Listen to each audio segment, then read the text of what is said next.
you so much.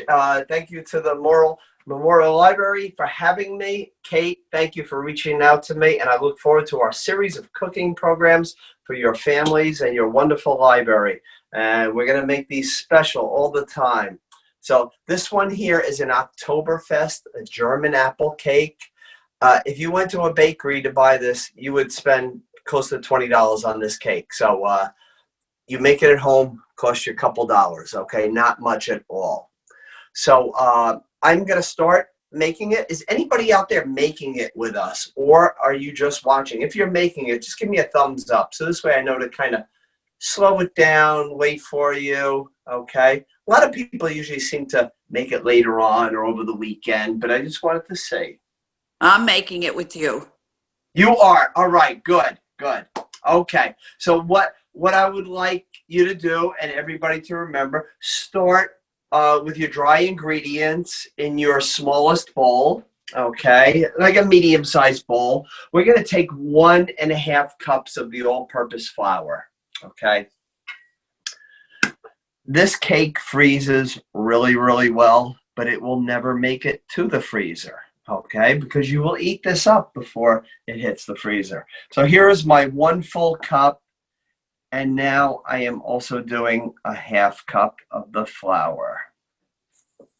Always with baking, you always want to make sure it is nice and level, not too much flour, not too little, okay? Too much means it's going to be dry, a little too less, it's going to be a little wet.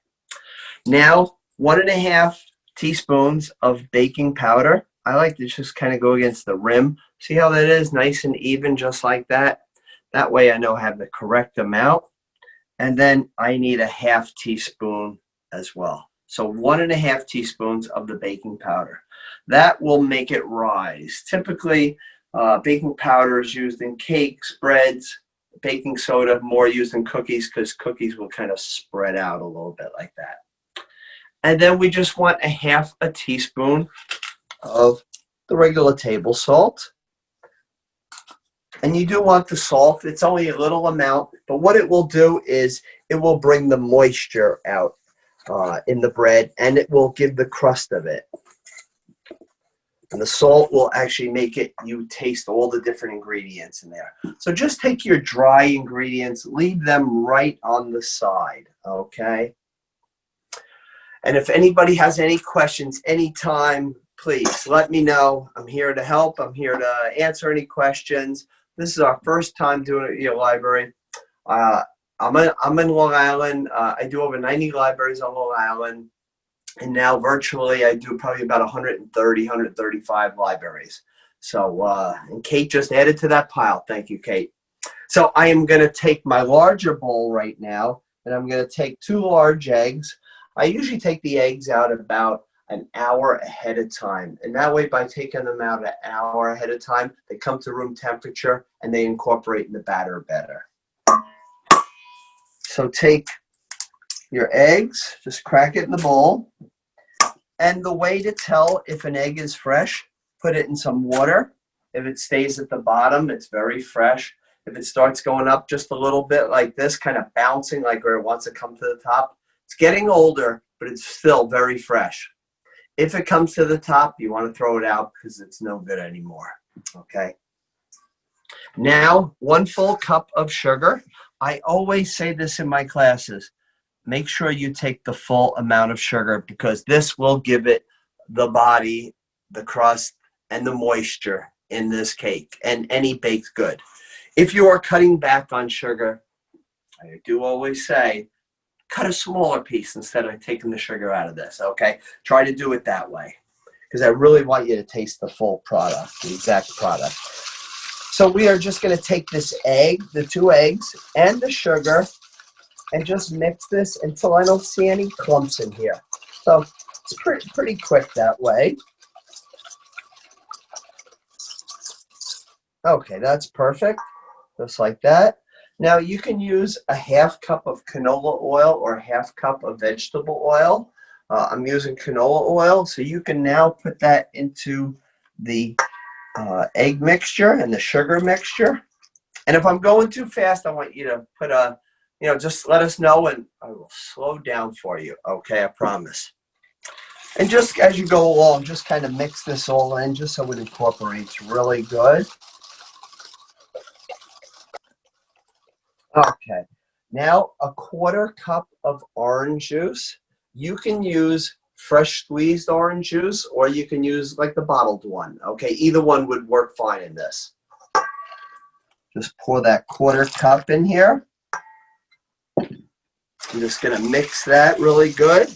And then we're gonna put our vanilla in here. Our vanilla that is so expensive, isn't it? This is about $25. It was $35 about 2 years ago. Came down a little. But about 6 years ago, this was $6.99. How it really, right, changes. So take 1 full teaspoon of the pure vanilla extract. Just close that up, that little bottle. That way you don't spill that. And now I'm just going to mix this really well. And then we have our dry ingredients and our wet ingredients here. I'm going to slowly incorporate the dry ingredients into the wet. You're going to bake this on a 350 oven for exactly 1 hour. And then you want to let it cool for 1 hour, okay? So for the person that's making it out there, or maybe a few people are making it out there, it'll be perfect after dinner, okay? Really perfect. Maybe that 8 o'clock snack we always have, right? So let's just take this flour mixture and just kind of gradually add it into the batter. If anybody wants to go to my Facebook page, it's Simply Creative Chef Rob, and you can see other programs. Tonight I am doing one in Long Island. I am doing a pumpkin pie scones class, and that will be for the Islip Public Library in Long Island. So if you want to go watch another one, please feel free. Love to have you join us. Just get all that flour that's up against the walls. Don't overmix batter, because overmixing the batter can make the batter with bread, the cake, a little tough. So as soon as it's mixed, just stop, okay? That's the rule of thumb in baking.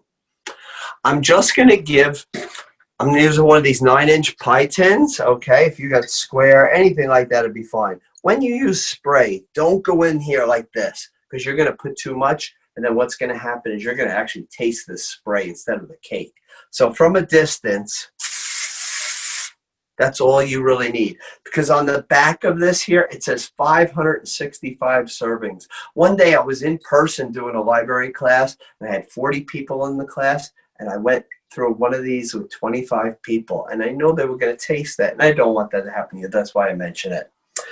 So at this point, what I want you to do is peel your 2 apples. I have some pretty large apples here. I'm using Honeycrisp. Everybody's question is always, what kind of apple should I use? The answer is always whatever is the best for you. You can see we have a lot of sugar in here, so sometimes I feel a tart apple would be really good in here. And these Honeycrisp apples have a nice tart taste to them, a little sweetness, but more tart. These are the Upstate apples. These are from upstate New York.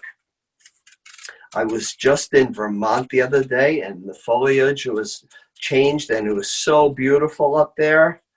And I'm sure in Massachusetts right now, you're probably getting it right now. Yes, we are. It's beautiful here. It is, isn't it? Yes. Oh. Chef Rob, what are your tips on peeling apples? Because I made an apple pie this weekend, and man, peeling the apples is what gets me. What's the best way? Okay, so me personally, when you start cooking, you kind of teach yourself the way to do it, and that's pretty much the way you stick with it. A lot of people have the potato peeler and kind of go like that. I never liked that. I always like taking a nice sharp paring knife, starting at the top, and then just kind of going around the rim just like this. And of course, it's always easier when you buy big apples, because then it's less apples you got to peel, and they're a little easier to kind of grab onto. They do sell a machine that kind of twirls it around, but I feel that it digs into the apple and takes a little of the apple with the peel. So I'm not a big fan of that, but I know sometimes if you got to peel 30 apples, it's probably good and worth losing a little bit of apple. So I do like the paring knife. That is my best thing. And I just kind of pretty much keep on going around. Thank you. I think my problem is my paring knife isn't sharp enough, and so maybe I'm taking a little too much of the apple with me. I probably need to You can see it's pretty paper thin, but you know, when you do a class like this every day, you get to know it a little better and better, you know? You're a professional. But don't ask me to fix anything. I can't fix anything, okay?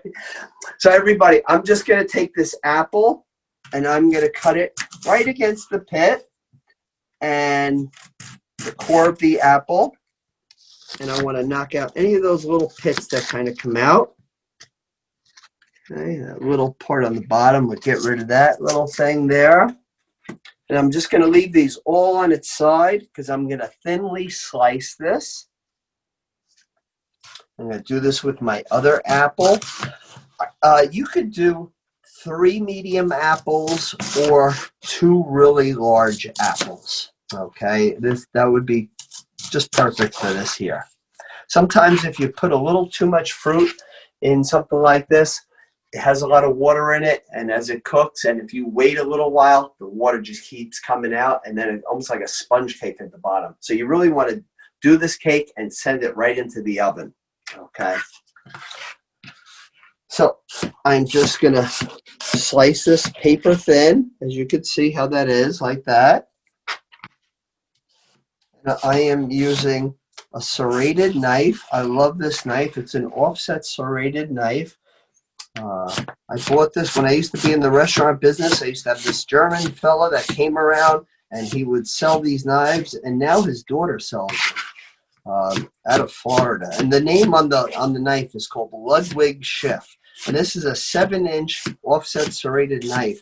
Right? When I bought them when I was in the restaurant business, long time ago, they were like $18, and I bought like 10 of them, and I still have some of them. I recently bought some more, and they were $45. So I guess it goes with inflation. That's, it's still fine. So let me just cut up all my apple. I always like to kind of prep everything, and then assembling this will go really, really simple. Don't forget 350. So if you are making this right now, you can preheat your oven. This way you can just send it right into the oven. Okay, well, my apple is good. I'm just going to take a little bit of cinnamon and a little bit of sugar and make a little mixture because we're going to kind of layer this now. So the cinnamon sugar mixture, it's 1.5 tablespoons of sugar and about 1 teaspoon of the cinnamon. And then just kind of mix that around really good. It's always more sugar to cinnamon. So I'm going to have my batter, my apples, my cinnamon sugar here. Okay. We have our sprayed pan. So I'm just going to take about half of the batter and pour it into the pan. You can just kind of ballpark it, just kind of when you see that it looks like it's about half. You definitely want it to cover the bottom. So just take like a little rubber spatula and or even just like let it move over a little bit like this. I think I need just a little bit more batter. I think I'm just a little bit shy on there. And now what I'm going to do is I'm going to fan out these apples. And you just kind of layer them around just like this. Almost make it like a pinwheel. So while I'm doing this, I'm going to tell everybody, I wanted to be a chef when I was in 3rd grade. I came home one day and I said to my mom, I said, I want to be a chef. I want to make a buttermilk chicken tonight. She said, okay. So she took me up to the stores and we bought all the ingredients. And ever since that day, I've just been cooking and cooking. So I have worked at many of the restaurants out here in, I live in Hampton Bays, so all around Southampton, the different Hamptons. And then I was a personal chef for the man that created the phone book, the Yellow Book. 14 years I was his chef. And then when he had passed away, I had Hampton Bays Library on Long Island come to me and say, you want to do a cooking program here? I said, yeah, sure. I just thought it'd be fun and all that. And then I did a couple more. And then after I did a few more, my phone exploded. And, I did my homework. I went out there and I hustled and I called everybody. But that's kind of how I really started into the library world.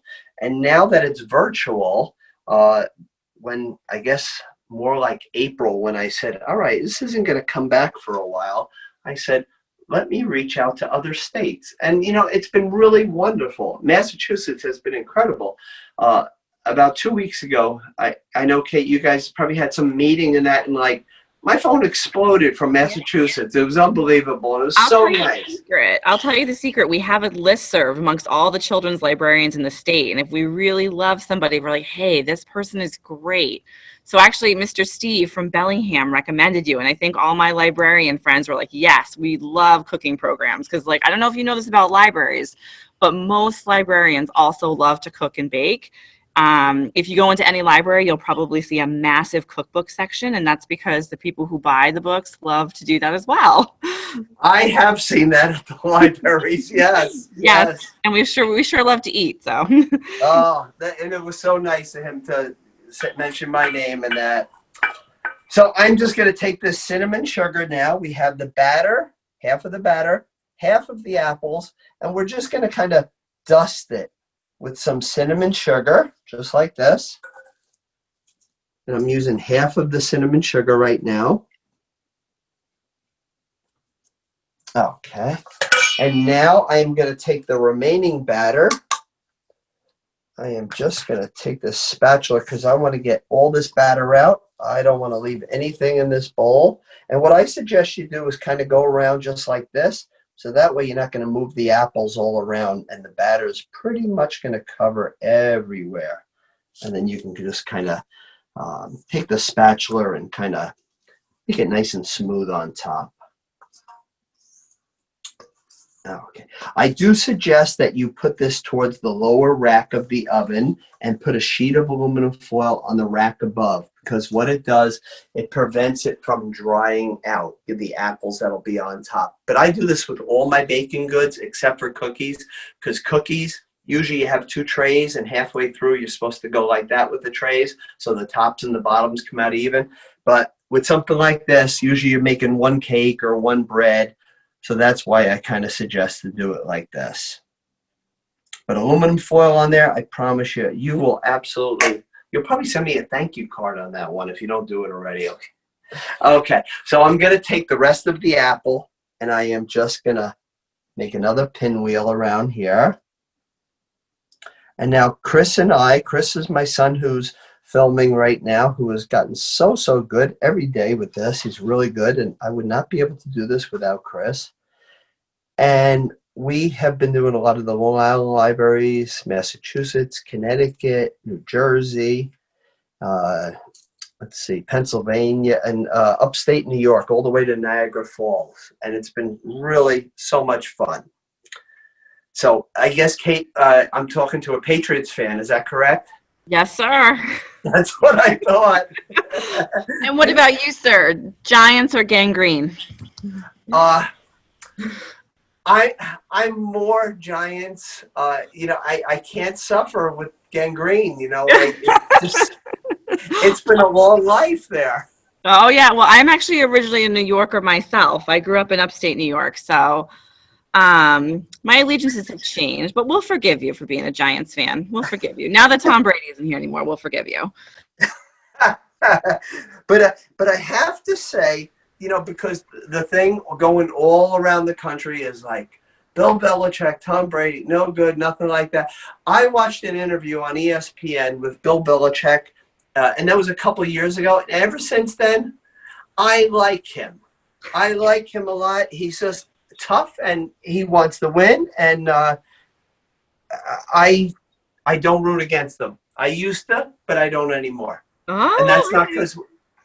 So I'm like this, Wow. Oh. Yeah, I mean, he's a real fascinating guy, so I can understand why you feel that way. Yeah. He's got that toughness to him, but he, like when you listen to an interview to him, it could change your mind in a heartbeat. So I'm going to take this cinnamon sugar that is left here and just kind of dust the top here. And this is ready to go into the oven.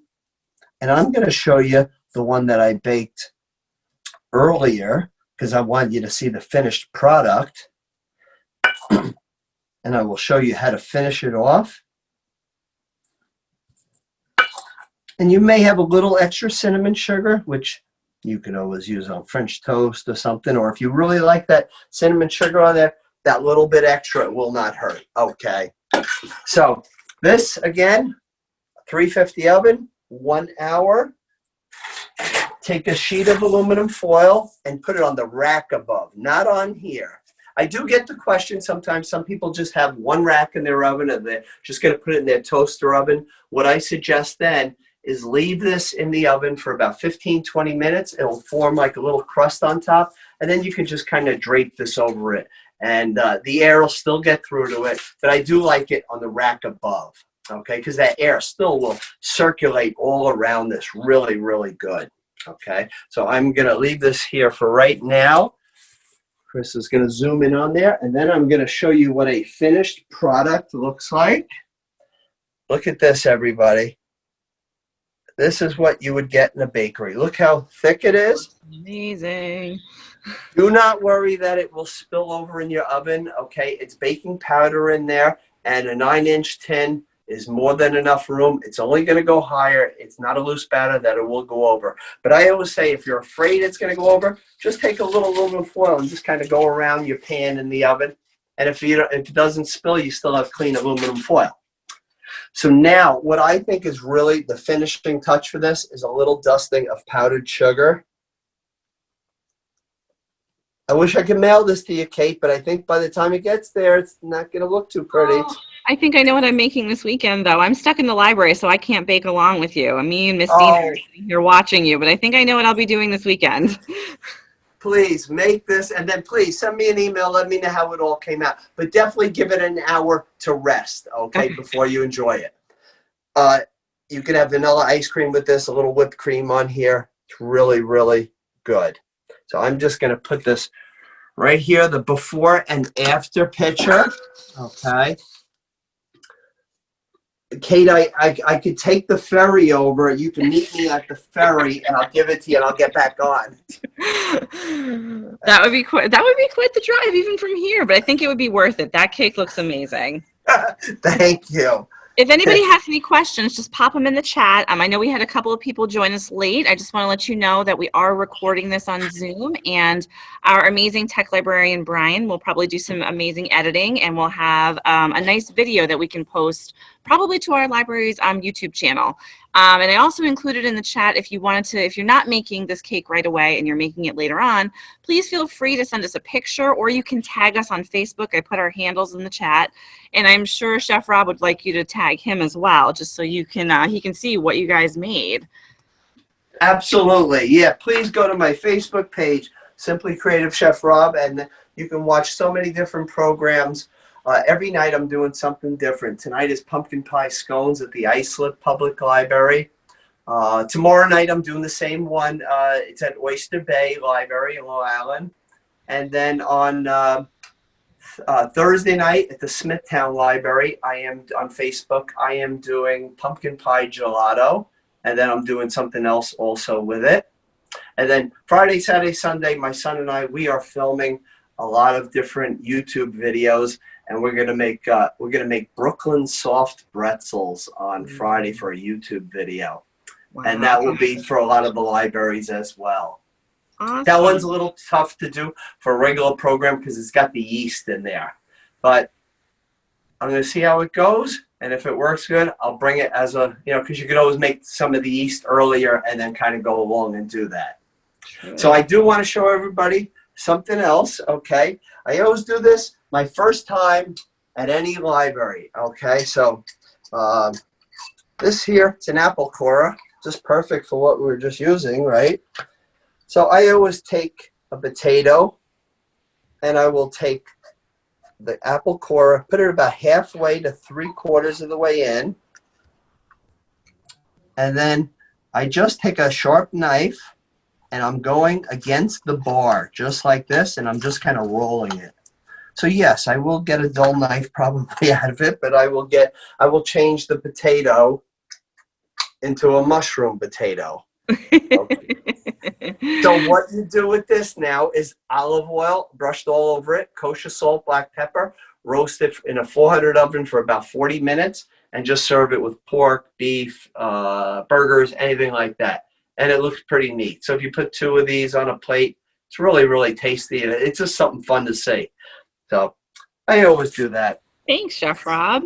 Absolutely. I always, whenever I book something with a library, whatever they ask, like you asked for the apple cake, I know I'm doing the apple cake, but I know I'm also going to do a little bit more, always. And right now, I just want to take, these are like popsicle sticks here, the real thick ones. You get these Michaels or Walmart. I am just going to take a little bit of glue, just a little, just drizzle it on here. And then I'm just going to I kind of push up this little extra glue right there. I'm just going to let that sit and dry a minute. And now I am just going to take just a little bit of icing. Canned icing would be fine. This is chocolate icing. Just kind of smear that. I call this my pumpkin patch brownie. And this is a giant brownie muffin, but you can make this with a cake as well. So I'm just going to take some chocolate sprinkles. Just put that right on top of here. The calories are really adding on today, right? And now, these little mellow cream pumpkins, you can make a little pumpkin patch just like this. I always do this with the kids at the libraries when I go into the libraries and do it. Hopefully we'll get back to do that again. Yes, anybody have a question? The Gebby family said, thanks so much. We have to leave. It was great. Absolutely. And please keep watching because you can watch the rest of this, okay? You can come back later and watch it, okay? Thank you for watching. And come back in 2 weeks. We'll be doing this at 4 o'clock. And now just leave it just like that. And now I'm going to take my little sign, and you can write anything you would like to write. You could write pumpkins for sale. You could write haunted trail. So I'll write haunted trail.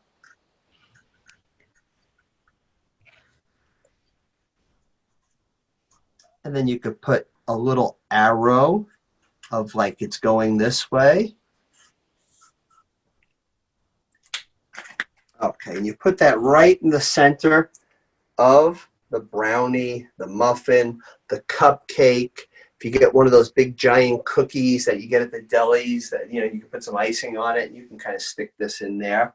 Or you can make a really big cake. If you make like a sheet cake and you put all different signs like this, and you take this little mellow cream pumpkin, and then you can also take the candy corn, the peeps that they have, the ghosts and the skeletons and the little pumpkins, you could use that as well.